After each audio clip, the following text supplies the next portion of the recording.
আমার তো মনে হয় না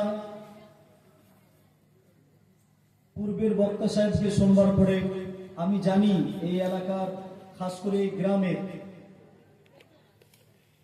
ভাষা উর্দুর সঙ্গে হিন্দির সঙ্গে কিছুটা মেল খায়। তো উনি যে আলোচনাগুলো করলেন আমাদের কাছে না বুঝার মতো কোনো ব্যাপারই ছিল না। আর উনি এমন কিছু তথ্য ছেড়ে দেননি যেটা আমরা পুনরায় আলোচনা করব। খুবই সুন্দর বলেছেন। এলাকার মধ্যে যে যে বিষয়গুলো আমাদের দরকার আছে, নিজের জ্ঞান, নিজের নলেজ, নিজের শিক্ষা ও বিদ্যা উজাগর করে আপনাদেরকে দিয়ে গেলেন। যারা বুঝনেওয়ালা শুধুমাত্র আমল করতে হবে। তবে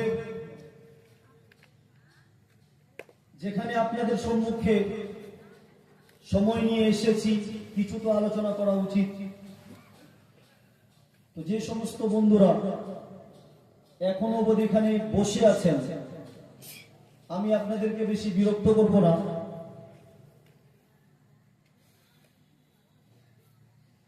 মায়েদেরকে বলবো, আমি বুঝতে পারছি আমি ঘুম থেকে উঠে আসলাম আর আপনারা এখানে আল্লাহ তাবারক ওয়া তাআলার বাণী বর্ণনাকে বয়ানকে শ্রবণ করছিলেন। আপনারা ভাগ্যবান। এই ধরনের মাজলিস যখন কোনো এলাকার মধ্যে কায়েম হয়, এই যে আমরা এখন বসে আছি, ঠিক আছে আমরা সবাই জান্নাতের আশায় বসে আছি আর জান্নাতের বিষয়ে অনেক কিছু শুনলামও আমরা।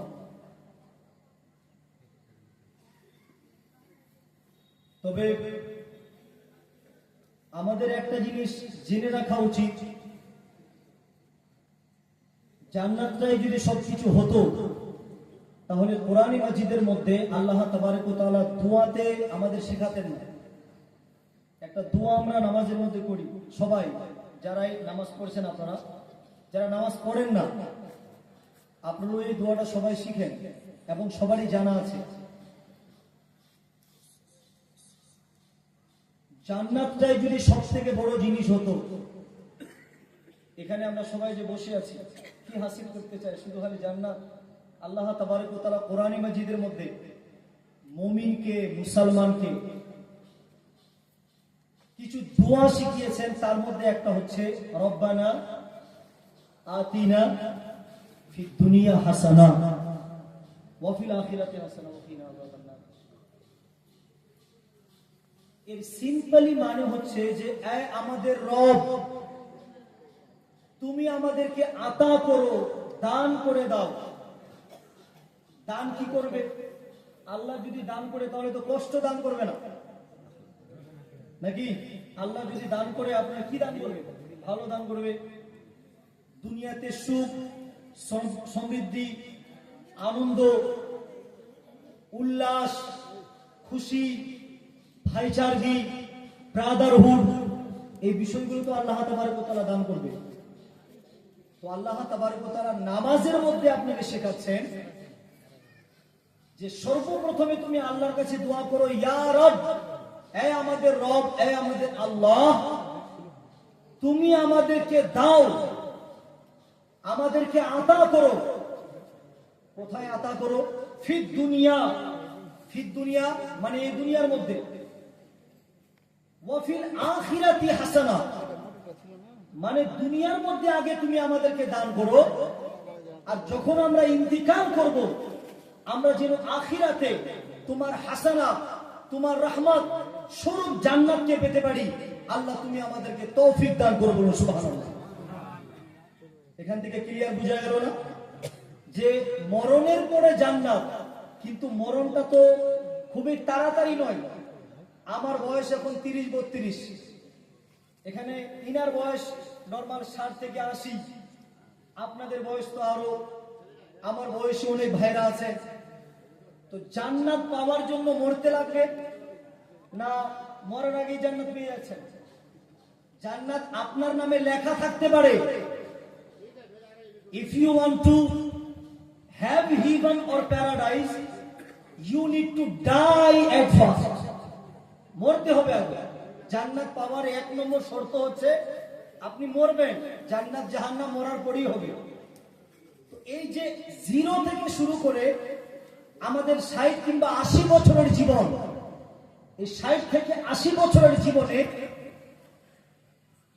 আমরা এমন কি করব কিংবা আমাদের এমন কি করতে হবে না যে জিনিসগুলো আমাদের অ্যাকচুয়াল লাইফে, আমাদের নিক্লিন লাইফে আমাদের দরকার পড়বে। হয়তো আপনারা বুঝতে পারছেন না। আমি আরেকবার বলছি, ধ্যান দেবেন। খুবই দামি বক্তাকে শুনলেন, একটু 10 মিনিট খালি ধ্যান দেন। আমি মায়েদেরকে বলছি, মরবেন আজ থেকে ধরুন 60 বছর পরে। এখন তো আপনি বেঁচে আছেন, কিন্তু আপনি যে বেঁচে আছেন, আপনার এই রিয়েল লাইফ, আপনার অ্যালাইভ লাইফ, আপনার বেঁচে থাকা জীবন, এই বেঁচে থাকা জীবনের মধ্যে যেই জান্নাতটা পাওয়ার কথা আল্লাহ তাআলা দুয়ার মধ্যে বলেছেন, ওই জান্নাতটা কি মরার আগে আমরা পেয়েছি? এটা আমার প্রশ্ন। পেয়েছি? জান্নাত পাওয়া মানে ধরুন জান্নাতের মধ্যে কি কি হয় একটু আমরা শুনি, ঠিক না? জান্নাতের মধ্যে কি কি হতে পারে আমি ছোট্ট ছোট্ট করে বলছি, টাইম নিব না বেশি করে। আল্লাহ তাবারক ওয়া তাআলা, রাসূল বলেছেন, জান্নাত একটা এমন বিষয়, মা খাতারা আলা কালবি ইনসানিন, জান্নাতের যে ফিলিং, জান্নাতের যে রিয়ালাইজ, জান্নাতকে ফিল করার যে ক্যাপাসিটি, জান্নাত তো দেখা দূরের কথা, জান্নাতকে ধারণা করার যে সফটওয়্যারটা, আমি যে জান্নাতকে ধারণা করতে পারবো। আরে বন্ধু, ক্যামেরা করার জন্য তো একটা মোবাইল লাগবে নাকি?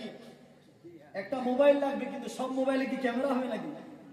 আপনার সামনে যদি একটা 5252 একটা মডেল দিয়ে দেওয়া হয় নোকিয়া, কিংবা 2652, ক্যামেরা হবে না? ক্যামেরা করার জন্য এই যে আমরা লাইভ করছি প্রোগ্রাম, এই লাইভ প্রোগ্রাম করার জন্য আমাদের দরকার কি আছে? যেন মাল্টিমিডিয়া হয়, তারপরে অ্যান্ড্রয়েড হাইফাই ভার্জন হয়, তারপরে ক্যামেরার ফ্যাসিলিটি হয়, সবকিছু থাকবে, তারপরে একটা মোবাইল কাজ করবে। নরমাল মোবাইল হলেই কোনো জিনিসের কাজ করবে না নাকি? তো আমি আপনাদেরকে বলতে চাচ্ছি, জান্নাতের যে বিষয়গুলো আছে, তো জান্নাতের বিষয়গুলো তো আমরা দেখতে পারছি না। জান্নাতকে আমরা কেউ দেখেছি নাকি? আমরা কেউ দেখিনি।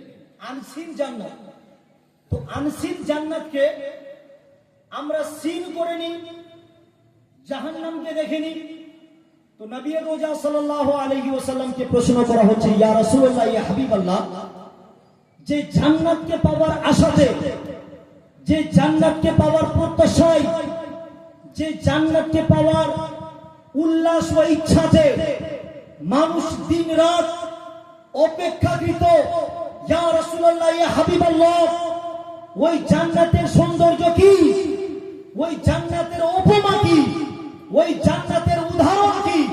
নবী রোজা সাল্লাল্লাহু আলাইহি ওয়াসাল্লাম বললেন, শোনো, যে জান্নাতের মধ্যে মুসলমান যাবে, যে জান্নাত তোমাদের হবে বাসস্থান, শুনে নাও, জান্নাত মরবার আগে দেখা তো দূরের কথা, কোন মানুষ ও যতই বড় দার্শনিক হোক না কেন, যত বড় সাহিত্যিক হোক না কেন, ও যত বড় কবি হোক না কেন, জান্নাত তো দূরের কথা, জান্নাতের আকৃতিটা পর্যন্ত ওর মাথার মধ্যে আসবে না। বলুন সুবহানাল্লাহ। জান্নাতের আকৃতিটা মাথার মধ্যে আসবে না, এত সুন্দর জান্নাত। জান্নাতকে এখানে পাওয়ার জন্য বসে আছি আমরা। ওই জান্নাতের মধ্যে ফ্যাসিলিটি কি? আমি যদি আপেল খেতে চাই, তো আপেল খাবার জন্য গাছে চাপতে হবে না, গাছ হিলাতে হবে না। কি করতে হবে? শুধু খালি মনের মধ্যে ফিলিং আনতে হবে যে আল্লাহ আপেল খাবার ইচ্ছে করছে, হ্যাঁ, আর আপনার সামনে কি আপেল হাজির হয়ে যাবে। সুবহানাল্লাহ। কথাগুলো বুঝতে পারছেন না? জান্নাতের মধ্যে সব আসান হয়ে যাবে। আমরা মনে করব সুন্দর সুন্দর ইলিশ মাছ, ধনে পাতা, রকম রকমের সুস্বাদু রূপে আমি খেতে চাই। আল্লাহ তাআলা কি বলবেন? ফেরেশতাকে এর জন্য তৈরি করো না, একদম না। আপনি চাইবেন, আপনার সামনে উপস্থিত হয়ে যাবে। একটা আর ছোট্ট উদাহরণ নিয়ে নেন। বুখারী শরীফের শেষের হাদিসের মধ্যে, কিতাবুল ঈমান, আল্লাহ তাবারক ওয়া তাআলা রাসূল যেখানে তাওহীদ এবং আয়াতগুলোর তাফসীর করছেন হাদিসের মাধ্যম দিয়ে, এবং ইমাম বুখারী ওই হাদিসগুলোকে কোট করেছেন। শেষের হাদিসের দিকে নবী রোজা সাল্লাল্লাহু আলাইহি ওয়াসাল্লাম ইরশাদ করেছেন, একজন মুসলমান বলবে, ইয়া রাব্বুল আলামিন, আমি তো জান্নাতের মধ্যে সব করলাম, কিন্তু হুজুর, ইয়া রাব্বুল আলামিন, আমি জান্নাতের মধ্যে সবারই মজা নিয়েছি, আমি হুর পেয়েছি, খাবার পেয়েছি, কিন্তু ইয়া রাব্বুল আলামিন, জান্নাতের মধ্যে আমি একটা জিনিস চাই। আল্লাহ বলবেন কি? বলবে, ইয়া রাব্বুল আলামিন, জান্নাতের মধ্যে আমি খেতি বাড়ি করতে চাই। এই যে ধান লাগাচ্ছি, মাকাই লাগাচ্ছি, পাট লাগাচ্ছি, আরো অন্যান্য জিনিস লাগাচ্ছি। আল্লাহ তাবারক ওয়া তাআলাকে বলবেন, আমি জান্নাতের মধ্যে কি লাগাতে চাই? আমি ফসল উৎপন্ন করতে চাই, আমি জমি গৃহস্থী করতে চাই। আল্লাহ তাবারক ওয়া তাআলাকে বলবেন। আচ্ছা, আল্লাহ কি ওর কথাটাকে শুনবে কি শুনবে না? শুনবে কি শুনবে না? হাদিস পাকের মধ্যে বলা হয়েছে, আল্লাহ তাবারক ওয়া তাআলার ওর কথা কেউ শুনবে, কিন্তু ওর যখন কথাকে শুনবে, তাহলে কি 2000 ফেরেশতাকে বলবে, এই আমার ফেরেশতা যাও, ওই যে 200 বিঘা জমি আছে, 200 বিঘা জমিতে ভালো করে চাষবাস করো, দানা দাঁড়ো, দানা পুঁতে দাও, আর তারপরে জমির মধ্যে ফলন হবে, আর তারপরে তোমরা কেটে এই লোকটার বাড়িতে পৌঁছে দাও? এইভাবে বলবে নাকি?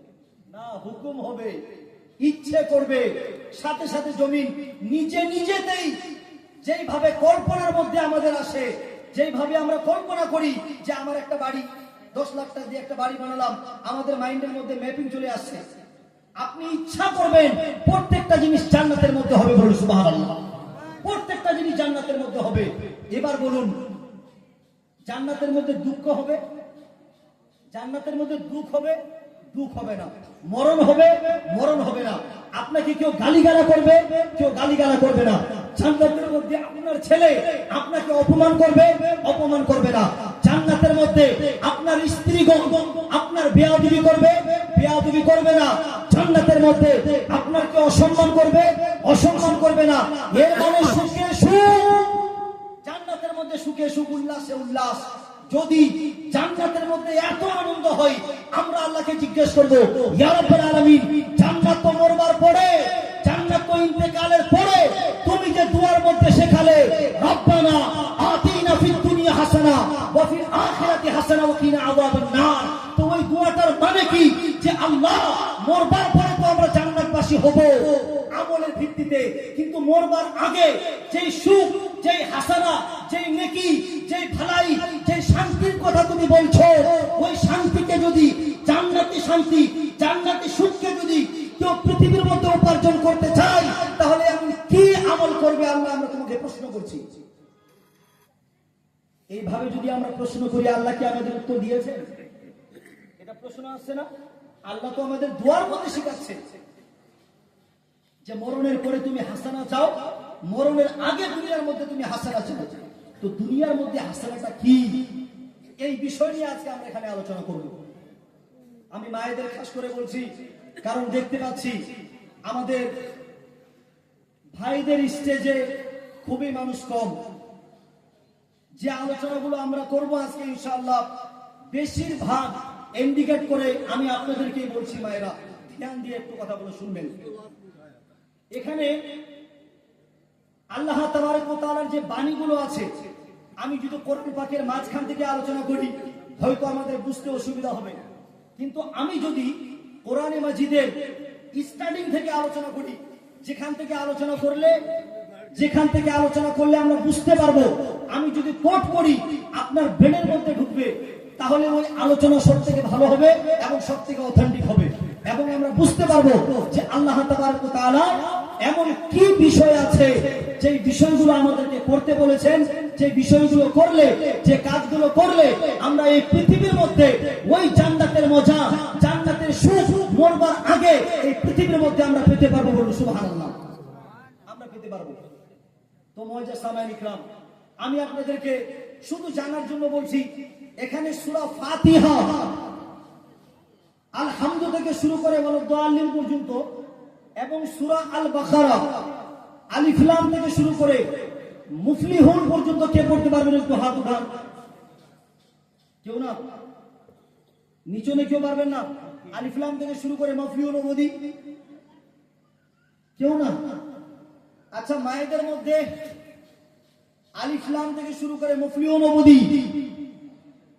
সুবহানাল্লাহ। আচ্ছা, আমরা কি বলছি না আসলে আমরা পড়তে পারি না? আপনারাও পারেন না? আপনারা পারেন কি পারেন না? আচ্ছা, নিচনে যারা বসে আছেন আপনারা কেউ পারেন না? পারেন? আচ্ছা, আমি পড়ছি, আমার পড়ে কি হবে একটু একটু আওয়াজ দিয়ে পড়বেন ইনশাআল্লাহ, ঠিক আছে? আমি পড়ছি, আলিফ লাম মিম। তাহলে হাত উঠালেন না কেন? ইউপি থেকে আসতে হবে না বিহার থেকে? বক্তব্যের মানে হচ্ছে আমি যে কথাগুলো 1000 মানুষের দরকার নেই, 10 জন যদি স্টেজের মধ্যে থাকে আর যদি জীবিত থাকে আলোচনা করা যায়, হিদায়াতের কথা বলা যায়, ঠিক আছে? আমি বুঝতে পারছি এই ধরনের স্টেজের মধ্যে বক্তব্য দেওয়া কথা অনেক কঠিন হয়, কিন্তু আমি বলছি কেন, যেন একটা বার্তা আপনার আমার মাধ্যম দিয়ে আল্লাহ তাবারক ওয়া তাআলা কোনো একটা মুসলমানের কানের মধ্যে পৌঁছে দেয়, যেন ওটা ইসলামিক এমন কিছু আলোড়ন সৃষ্টি করে যেন এলাকার মধ্যে একটা নূর তৈরি হয় ইনশাআল্লাহ। তো আল্লাহ তাবারক ওয়া তাআলা কোরআনে মাজিদের মধ্যে সূরা আল বাকারাতে ইরশাদ করছেন, যেই বিষয়টা নিয়ে সমস্ত পৃথিবীর মধ্যে এক ধরনের খেলা চলছে, যেটা মুসলমানের জান, যেটা মুসলমানের ঈমান, যেটা মুসলমানের সম্পদ, যেটা মুসলমানকে বাঁচাবার একটাই জরিয়া, তার নাম কি? তার নাম কি? কি বলবেন? মুসলমানের মান, মুসলমানের সংবিধান, মুসলমানের কনস্টিটিউশন, মুসলমানের ল এবং মুসলমানের রক্ষার্থীতে আল্লাহ তাবারক ওয়া তাআলা যেই সংবিধান পৃথিবীর মধ্যে নাজিল করেছেন তার নাম কোরআন। আরে চিৎকার করে আল কোরআন। কি বলবেন? আল কোরআন। ওই আল কোরআন, আমরা তো মনে করছি কোরআন আমাদের জন্য, কোনো কারণে যদি কেউ বলে দেয় কোরআন আমাদের জন্য নয়, কোরআন অন্য কারো জন্য, খারাপ লাগবে না ভালো লাগবে? বলুন। এই যে আমরা এখানে বসে আছি কেন? নবী আমাদের, আলী আমাদের, হুসেন আমাদের, হাসান আমাদের, হাদিস আমাদের, কোরআন আমাদের, সব আমাদের। কোন কারণে যদি আমরা জানতে পারি যে বিষয়গুলো আমাদের, এটা আমাদের না, তাহলে আমাদেরকে খারাপ লাগা উচিত না ভালো লাগা উচিত? ভালো লাগবে যে কোরআন আমাদের নেই। কোরআন যদি একদম খারাপ লাগবে, আব্বাজান বললেন, আসলেই খারাপ লাগবে, কারণ কোরআন একটা এমন বিষয়, এই কোরআন নিয়ে মুসলমানের সম্মান বেড়েছে। এই কোরআন যারাই পড়েছে, ওই দেশ, যেই দেশ কিছুদিন আগে মেষ চড়াতো, উট চড়াতো, মেঢা চড়াতো, ওই দেশ কোরআন পড়ে এমন উন্নত হয়েছে, এমন কামিয়াব হয়েছে, সমস্ত দুনিয়া সৌদি আরবের দিকে ঝুঁকে আছে, দুবাইয়ের দিকে ঝুঁকে আছে। যেই দেশে কোরআনের পড়ে আমল করা হয়, কোরআনকে পড়া হয়, কোরআনকে বোঝা হয়, ওই দেশ দেখুন, ওরা মানুষের সামনে হাত পাতে না একটা মসজিদ তৈরি করবার জন্য, একটা মাদ্রাসা তৈরি করবার জন্য, কিংবা একটা প্রতিষ্ঠান চালাবার জন্য। ওরা মানুষের সামনে চান্দা করে না। এরা এমন কিছু সিস্টেম করেছে, এমন কিছু লকে ফলো করে যে ওরা কিচ্ছু করছে না, কিন্তু দীপ্তি ওদের মাদ্রাসা মসজিদ ভালো করে চলছে। বলুন আলহামদুলিল্লাহ। সিস্টেমটা কি? সিস্টেম কি? এরা কোরআন মাজিদকে ভালো করে পড়েছে এবং বুঝেছে। এবার আমরা আসি, আমরা কি করেছি? কোরআন মাজিদের মধ্যে বলছে এই কোরআন কার জন্য?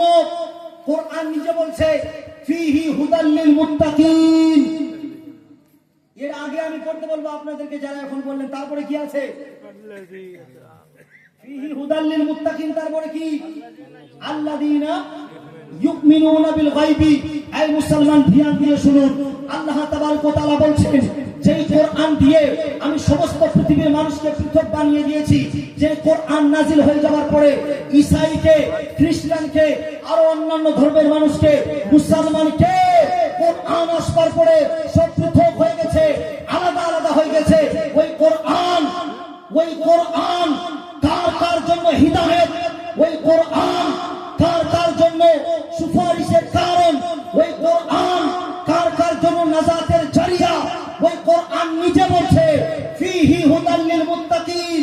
ফিহি এর মানে কোরআনের মধ্যে শুধুমাত্র মুত্তাকিদের জন্য হিদায়াত আছে। বলুন সুবহানাল্লাহ। হিদায়াত সবার জন্য না। হিদায়াত মানে কি? হিদায়াতের ইংলিশ হচ্ছে গাইডেন্স। গাইডেন্স মানে হচ্ছে হিদায়াত। তো কোরআন পাকের মধ্যে সব জিনিসের জন্য হিদায়াত নেই, সবার জন্য হিদায়াত নেই। আপনি মনে করবেন হয়তো আমাদের সবার জন্য হিদায়াত, হয়তো কারোর জন্য হিদায়াত না। কোরআন কি বলছে? কোরআন বলছে ফিহি হুদাল লিল মুত্তাকিন, কোরআনের মধ্যে মুত্তাকিদের জন্য হিদায়াত আছে। এবার আমাদেরকে দেখতে হবে এই মুত্তাকিটা কে।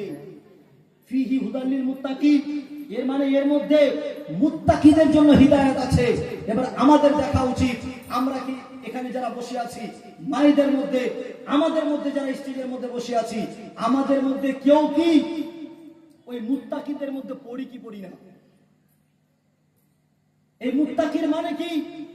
আল্লাহ তাবারক ওয়া তাআলা স্বয়ং বলছেন মুত্তাকির মানে হচ্ছে আল্লাযীনা ইউমিনুনা বিল গায়বি।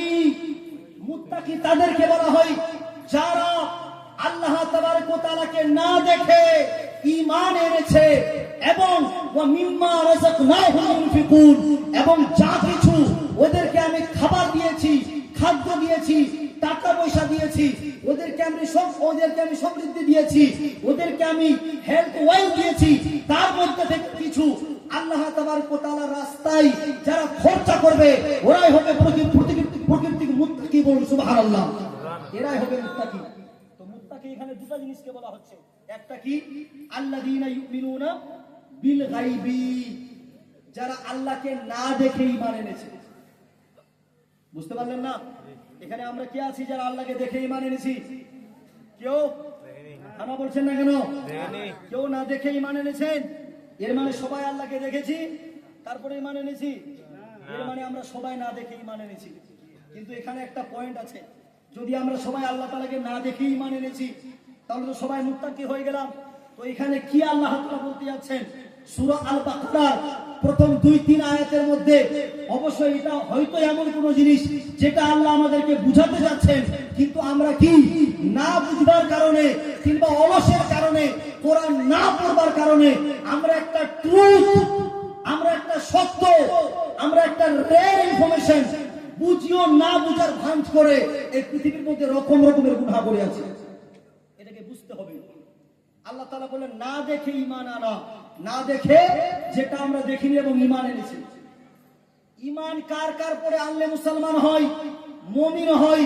হয়তো আমরা সবাই জানি যখন বিয়ে করতে যাই 5টা কলমা পড়াই আর 2টা কলমা এক্সট্রা ভাবে পড়াই না? 5টা কলমা পড়াই আর লাস্টে 2টা, একটা ঈমানে মুফাসসাল আর একটা ঈমানে মুজাম্মেল মানে মুজমাল। ঈমানে মুজমাল কি আমানতু বিল্লাহি ওয়া মালাইকাতিহি ওয়া কুতুবিহি ওয়া রাসূলিহি ওয়াল ইয়াউমিল আখিরি ওয়াল কদরি খাইরিহি ওয়া শাররিহি মিনাল্লাহি তাআলা ওয়াল বা'থি বা'দাল মাউত। এটা হচ্ছে ঈমান। এই বিষয়গুলোর উপরে না দেখে ঈমান আনতে হবে। আমরা আল্লাহকে দেখেনি, আল্লাহর পরে ঈমান আনতে হবে। আমরা ফেরেশতাকে দেখেনি, ফেরেশতার পরে ঈমান আনতে হবে। আমরা অন্যান্য নবীদেরকে দেখেনি, ঈমান আনতে হবে। জান্নাতকে দেখেননি, ঈমান আনতে হবে। কিয়ামতের দিনে ঈমান আনতে হবে। তাকদীর ভাগ্যের পরে ঈমান আনতে হবে। এর মানে যে জিনিসগুলো আপনি আদৌ দেখেননি ওই জিনিসগুলোর উপরে ঈমান আনতে হবে। আর যারা ঈমান আনবে ওরাই হবে পাক্কা মুত্তাকি। বলুন সুবহানাল্লাহ। তবে এখনো ক্লিয়ার হয়নি। আমি বললাম আল্লাহ আমানতু বিকা, I accept you, I trust on you, I accept your religion, I accept your everything according to you. তোমার তরফ থেকে যা কিছু এসে সবটাকে আমি কবুল করে নিয়েছি। আপনি বললেন, আর এটা কি ঈমান বলা হয়? আমার একটা প্রশ্ন হবে, আমি যে আল্লাহকে দেখেনি, আমার মনের মধ্যে কি আছে যে আমি আল্লাহকে দেখছি না, আল্লাহ কি আমাকে দেখছে না? কি মনে হচ্ছে? আল্লাহ আমাকে দেখছে কি দেখছে না? আল্লাহ আমাকে দেখছে। ভাই মুসলমান, আমাকে তাহলে একটা কথা বলুন, আল্লাহ যদি আমাকে দেখছে, আমি মার্কেটে গেলাম, মার্কেটে যাওয়ার পরে একটা মানুষকে 1000 মানুষের সামনে একটা চোর মারলাম, আল্লাহ আমাকে দেখতে পেল কি পেল না? দেখতে পেল। আচ্ছা, মানুষগুলো দেখতে পেল। 1000 মানুষের সামনে যদি কাউকে চোর মারলাম, কাউকে অপমান করলাম, আচ্ছা কোনো মানুষের কোনো জিনিস জবরদস্তি কেড়ে নিলাম, তাহলে তো সবাই দেখতে পাচ্ছে। আচ্ছা আর একটা জিনিস বলুন, আমি রাত্রিবেলায় মদ খেয়ে আসলাম, গাঁজা খেয়ে আসলাম, সাতটা খেলে আসলাম, আর বাড়ির ভিতরে গেলাম, আমার ওয়াইফ আমাকে বারণ করলো, এত রাত্রিতে তুমি আসলে কেন? আর আমি আমার ওয়াইফের কথা শুনে রাগ সহ্য না করতে পেরে দরজা বন্ধ করে আমি আমার ওয়াইফকে মারলাম। গ্রামের লোক দেখতে পেল, গ্রামের লোক দেখতে পেল, হাজার হাজার মানুষ দেখতে পেল, কেউ দেখতে পেয়েছে? আচ্ছা আমি যে আমার ওয়াইফকে মারলাম, কে দেখতে পেয়েছে? আল্লাহ। কে দেখতে পেয়েছে? আল্লাহ।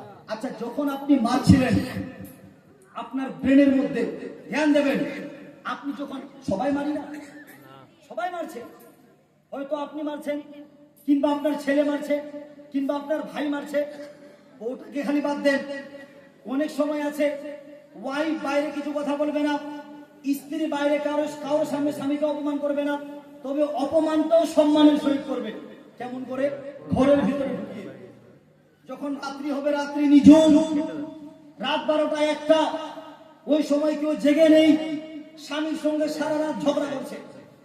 ঝগড়া কিসের বিষয়ে? কোনো বিষয় না, নর্মাল একটা বিষয়। তো রাত হলো, রাত নিঝুম, মানুষ জানে না, মানুষ দেখছে না, তা সত্ত্বেও রাতের অন্ধকারে আপনি আপনার স্ত্রীর সঙ্গে লড়াই করছেন, মারামারি করছেন, গালাগালি করছেন, আপনার স্ত্রী আপনার সঙ্গে অশান্তিজনক কথাবার্তা বলছে। আমার প্রশ্ন হচ্ছে, মুসলমান, যে সময় একটা স্ত্রী নিজের স্বামীকে গালিগালা করে, একটা স্বামী নিজের স্ত্রীকে মারে, দুনিয়াওয়ালা দেখছে না, ওই সময় তো দেখছে আল্লাহ। আপনার ব্রেনের মধ্যে কি চলছে? যে আমি যে আমার স্ত্রীকে মারছি, এই মারার অধিকার কি আল্লাহ আমাকে দিয়েছে কিংবা দেয়নি? বলুন, দিয়েছে? আরে হানা বলবেন না, দিয়েছে। এবার আসুন, আল্লাহ তাআলা কোরআন পাকের মধ্যে বলেছেন, আর রিজালু কাওয়ামুন আলান নিসা, যারা ছেলে হবে এরা মেয়েদের সর্দার, এটাই না? যারা ছেলে হবে এরা মেয়েদের সর্দার। সর্দার মানে কি? মালিক। আপনাদের গ্রামের যদি সর্দার হয়, একটা মানুষকে যদি অযথা মারা যায়, তো প্রোটেস্ট করবে কে? প্রোটেস্ট করবে কে? সর্দার প্রোটেস্ট করবে। কিন্তু একটা সর্দার যদি একটা গরিব মানুষকে মারে, কে প্রোটেস্ট করবে? আরে বলুন না, কে প্রোটেস্ট করবে? আল্লাহ তো বলতে আসবে না কেন মারি, কেন মারতে যাচ্ছেন। আল্লাহ বলবে না क्यों मार रहे हो बताओ, अपने बीवी को क्यों मार रहे हो, अपने पति को क्यों तुम गाली गलौज कर रही हो। আল্লাহ তো বলবে না এসে, আল্লাহ বলবে না। তাহলে বলবে কে? তো গ্রামের যদি সরকার হয়, কোন গরিব মানুষের পরে যদি অত্যাচার হয়, ওই অত্যাচারের বিরুদ্ধে রুখে দাঁড়াবে গ্রামের সরকার। এলাকার মধ্যে যদি কোনো প্রবলেম হয়, কোনো যদি সমস্যা হয়, রুখে দাঁড়াবে গ্রামের মেম্বার, প্রধান। কিন্তু গ্রামের প্রধান যদি, কিংবা এলাকার প্রধান যদি, গ্রামের মেম্বার যদি, গ্রামের ইমাম যদি, গ্রামের সরদার যদি নিজে জুলুম করে, ওকে বাঁচাতে যাবে কে? কেউ বাঁচাতে পারবে না। তো যদি রাত্রে একটা রুমের মধ্যে ঝগড়া হচ্ছে, তো আল্লাহ তাবারক ওয়া তাআলা আপনার মনের মধ্যে কি আসলো? হয়তো আপনি মেরে গেলেন, আল্লাহ আপনাকে সর্দার বানিয়ে দিয়েছে। অপর জায়গায় বলছেন, হুন্না লিবাসুল লাকুম ওয়া আনতুম লিবাসুল লাহুন্না, ছেলেরা মেয়েদের জন্য কাপড়, পরিধানের কাপড়, এটা আল্লাহ বলছে। এই ছেলেরা মেয়েদের জন্য সম্মান ঢাকবার কাপড়, এবং মেয়েরা ছেলেদের জন্য সম্মান ঢাকবার কাপড়। কথাগুলো বুঝতে পারছেন না? এটা আল্লাহ তাআলা বললেন। এবার স্বামী করলো কি? নিজের স্ত্রীকে এমন গালিগালা করলো, এমন মারলো, দুনিয়া কেউ দেখতে পাচ্ছে না, দুনিয়া কিছু বুঝতে পারছে না, ইহাটাকে বাবা মা বুঝতে পারছে না, কিন্তু শুনতে দেখতে পাচ্ছে কে? দেখতে পাচ্ছে আল্লাহ। ওই সময় যদি আমার মনের মধ্যে ফিলিংটা আসে, আমি আমার স্ত্রীকে মারবো, আমাকে কে আটকাতে পারবে? আমি আমার বাবা মাকে গালিগালা করবো, আমাকে কে আটকাতে পারবে? গ্রামের তো কেউ দেখছে না, দরজা তো বন্ধ আছে। তো কোন মুসলমানের মনের মধ্যে যদি এটা আসে, আমি একটা গুনাহ করছি, আমি চুরি করছি রাতের অন্ধকারে, আমি রাতের অন্ধকারে কারো ক্ষতি করছি, আমি অজান্তে, আমি জানে শুনে এমন কোন মানুষের ক্ষতি করছি, যে লোকটা হয়তো আমাকে চিনতে পারছে না কিংবা এলাকা বুঝতে পারছে না, আল্লাহর কসম করে বলছি, যে মুসলমান হবে, যে মুমিন হবে, তার ঈমান বলবে যে দুনিয়া না দেখুক, দেখনে वाला একজন আল্লাহ। আমি যেটা প্রকাশ্যে করছি ওটা আমি লুকিয়েও করব, কারণ প্রকাশ্যে দেখনে वाला যেভাবে মানুষ আছে এবং আল্লাহ আছে, আর যেখানে কেউ দেখবে না ওখানে হাজির থাকে আল্লাহ, তাহলে ওখানে আমি গুনাহ করব না, ওখানে আমি গুনাহ করব না, এটাই হবে নিয়ম। কিন্তু আমাদের কি, আমাদের সিস্টেম কি হয়েছে? আমাদের সিস্টেম আমরা আল্লাহকে না দেখেই মানে নিয়েছি। আমরা আল্লাহকে না দেখেই মানে এনেছি। এর মানে এটা হয়ে গেছে যে আমরা যা কিছু করছি হয়তো আল্লাহ দেখতে পাচ্ছেন না। আমরা অনেক কাজ করি যেটা আল্লাহ দেখে, সব জানে। আল্লাহ তাবারক ওয়া তাআলা নিজে বলছেন, ইন্নী আনজুরু ইলা কুলুবিকুম ওয়া ইন্নী আনজুরু মা তুখফু ফি সুদুরিকুম। আমি ওটাও জানি যেটা তুমি তোমার সদর, তুমি তোমার সিনার মধ্যে লুকিয়ে রেখেছো, দেখে রেখেছো, এটাও আমি জানি। তো আল্লাহ যখন আপনার সিনার খবর জানে, আল্লাহ যখন আপনার বাতিনি খবর জানে, আল্লাহ যখন জানে আপনি কি করছেন, তাহলে আপনার মধ্যে একটা ভয় থাকা দরকার প্রত্যেকটা কাজে। আপনার শিক্ষা দীক্ষা, আচার আচরণ, পরিবার চলাবার সিস্টেমে, দুনিয়াতে বেঁচে থাকার সিস্টেমে আপনার নিয়তের মধ্যে একটাই থাকবে যে আল্লাহ আমাকে দেখছে, আমি এমন কোনো কাজ করব না যে কাজটার হিসাব আল্লাহর কাছে দিতে হবে, এবং আল্লাহ বলবে, বান্দা দুনিয়ার লোক তো দেখেনি কিন্তু আমি তো দেখছিলাম, তুমি আমাকে কি উত্তর দেবে? এবার আপনারা হয়তো মনে করছেন আমি গুনাহ করলাম, কেউ জানলো না, আমি ফেঁসে গেলাম, আল্লাহ আমাকে ধরবে না। কিন্তু কোরআন পাকের মধ্যে বলা হয়েছে সূরা আর রহমানে, ইউরাফুল মুজরিমুনা বিসীমাহুম, মুজরিমকে কিয়ামতের দিনে জিজ্ঞেস করা যাবে না। কিয়ামতের দিন যে মুজরিম হবে, যে আসামি হবে, মুজরিম আসামিকে জিজ্ঞেস করবে না, এই মুজরিম, এই আসামি, এই গুনাহগার, তুমি বলো তুমি গুনাহ কেমন করে করেছিলে। 100 বার জিজ্ঞেস করবে না। ওকে কি জিজ্ঞেস করবে? ওকে কিচ্ছু জিজ্ঞেস করবে না। তো কি হবে? আল্লাহ তাবারক ওয়া তাআলা কোরআন পাকের মধ্যে বলছেন, একটা মানুষ পৃথিবীর মধ্যে থাকাকালীন হাত দিয়ে, পা দিয়ে, শরীরের যা আছে অংশ দিয়ে ও যেই গুনাহ করেছে, যেই ভুল কাজে গেছে, ভালো কাজেও গেছে, ওটাও সাক্ষী দিবে। কিন্তু যখন কোনো মানুষ খারাপ কাজে যাবে, পা দিয়ে হেঁটে খারাপ কাজে গেছে, জিনা করতে গেছে, চুরি করতে গেছে, ব্যভিচার করতে গেছে, মানুষকে আঘাত দিতে গেছে, মানুষের সঙ্গে রকম রকমের অশ্লীলতা মানে ছড়াবার কারণে, মানুষকে গালিগালাজ করবার কারণে ওই এলাকার মধ্যে একটা বিশৃঙ্খলা তৈরি করে দিয়েছে, ঝগড়া করছে, কাজিয়া করছে, ওকে জিজ্ঞেস করা হবে না। ওকে জিজ্ঞেস করা হবে না, ওর মুখ কথা বলবে, ওর হাত কথা বলবে, ওর পা কথা বলবে। আল্লাহর সঙ্গে সবাই বলবে, ইয়া রাব্বুল আলামিন, এই তোমার বান্দা পৃথিবীর মধ্যে থাকাকালীন এ নিজের পা দিয়ে ভুল কাজে যাচ্ছিল, এ নিজের হাত দিয়ে মানুষকে আঘাত হানছিল, ও নিজের চোখ দিয়ে মানুষকে ভুল দৃষ্টি দিয়ে দেখছিল, ও নিজের মুখ দিয়ে হারাম খেয়েছে। এক একটা জিনিস কিয়ামতের দিন চিৎকার করে আল্লাহ তাবারক ওয়া তাআলার কাছে বলবে। আপনি কিছু বলবেন না। ইউরাফুল মুজরিমুনা বিসীমাহুম, কিয়ামতের দিন আল্লাহ তাবারক ওয়া তাআলা চেনে নেবে মুজরিমের এক একটা নিশানি দেখবার করে। মুসলমান কেমন করে?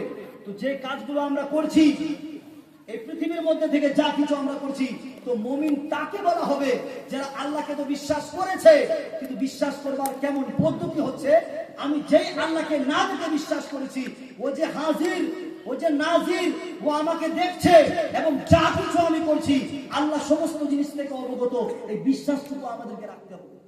তারপরে আমরা মুমিন এবং মুসলমান হব।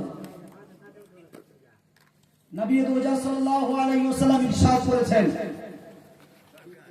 মুমিনের যে দ্বিতীয় নম্বর আলামত বলা হয়েছে, ওয়া মিম্মা রাযাকনাহুম ইউনফিকুন, এবং আল্লাহ তাবারক ওয়া তাআলা যা খাবার আপনাকে দিয়েছেন ওই খাবার থেকে গরিব মিসকিন এলাকার মানুষদেরকে আপনাকে হেল্প করতে হবে, দান করতে হবে। আমি বললাম না জান্নাত তো অনেক পরের বিষয়, জান্নাতের আগে পৃথিবীর মধ্যে যদি সম্মান অর্জিত করতে চান, সম্মান উপার্জন করতে চান, তো দরকার আছে, আপনার জন্য দরকার আছে, আমাদের জন্য দরকার আছে যে আল্লাহ তাবারক ওয়া তাআলার বাণীকে আমরা সবাই শ্রবণ করি আর ওটার উপরে আমরা বেশি বেশি করে আমল করি। এখানে কে কে আছেন? এখানে কে কে আছেন অসরকে টাইম লিবার করছেন, যাকাতকে সঠিকভাবে আদায় করছেন, গরিবের যেটা অধিকার আছে ওদেরকে দিয়ে দিচ্ছেন? এখানে আমরা কে কে আছি কল্পনা করতে পারছেন? কিয়ামতের আলামতের মধ্যে একটা কি ওয়াজ যাকাত ও মাগরামান বলা হয়েছে। কিয়ামতের আলামত এবং ফাসিকের আলামত, মুনাফিকের আলামত, মানে মুনাফিক ফাসিক কাকে বলা হয়? যার পরে জান্নাত হারাম আছে। আল্লাহ তাবারক ওয়া তাআলা রাসূল বলেছেন কিয়ামত আসবার পূর্বে যেই যাকাত আল্লাহ তাবারক ওয়া তাআলা গরিবকে দিতে বলেছেন, যে অসর আল্লাহ তাবারক ওয়া তাআলা গরিবকে দিতে বলেছেন, আপনি তো দেবেন, কিন্তু কি নিয়তে দেবেন? আমরা যে দিই, আমরা কোন নিয়তে দিচ্ছি? আমাদের নিয়তগুলো এখন পাল্টে গেছে। আমি তো দেখছি একজন মাস্টার সাহেব, একজন জমিদার মানুষ, উনার অসর বার হয়েছে 5 কুইন্টাল ধান কিংবা 5 কুইন্টাল গম, উনি যখন গরিবকে দিচ্ছেন উনি গর্ব করে বলছেন আমি গরিবটার হেল্প করলাম। বলে না? আমরা বলি না? মাদ্রাসার কোন মৌলানা মুদাররিস সাহেব আপনাদের গ্রামে চেক নিয়ে চলে এসেছে, আর আপনি যখন ওই মুদাররিস সাহেবকে কিছু টাকা দিচ্ছেন, আপনি কি বলছেন? আমি মুদাররিস সাহেবকে হেল্প করলাম। বলি না? আমরা তো সবাই বলি। আমরা যাকাত দিই, আমরা অসর আদায় করি, কিন্তু অসরের টাকাকে, যাকাতের টাকাকে, যে লোকটাকে আমরা দিচ্ছি ওই লোকটার আমরা হেল্প করছি, এই কনসেপ্টটা আমাদের ভিতরে তৈরি হয়েছে। এবার আপনারা মনে করবেন আমি তো হেল্প করছি, এটাই তো সত্য। আমার অসর, আমার যাকাত আমি যখন দিচ্ছি গরিব মিসকিনকে, এটাকে তো হেল্পই বলা হয়। কিন্তু শরীয়ত বলছে না, ওয়াজ যাকাত ও মাগরামান, কিয়ামত আসবার আগে মানুষ যাকাতকে মদত মনে করবে। কেমন করে? আপনি যাকাতের টাকা মাদ্রাসায় দিলেন, আপনি যাকাতের টাকা কোনো একটা গরিবকে হেল্প করলেন, তখন আপনি নিয়তের মধ্যে করবেন ওই লোকটা আমি হেল্প করছি। এই নিয়ত সঠিক নেই। তো সঠিক নিয়ত বের কি? আরে বন্ধু, নবী রোজা সাল্লাল্লাহু আলাইহি সাল্লাম আল্লাহ তাবারক ওয়া তাআলার বার্তা কোরআন মাজিদের মধ্যে বলেছেন ইন্না সাদাকাতা লিল ফুকারাই ওয়াল মাসাকিন ওয়াল আমিলিনা আলাই। ওইভাবে 7 কোয়ালিটির মানুষকে বয়ান করেছেন। এই যে যাকাত কিংবা অসর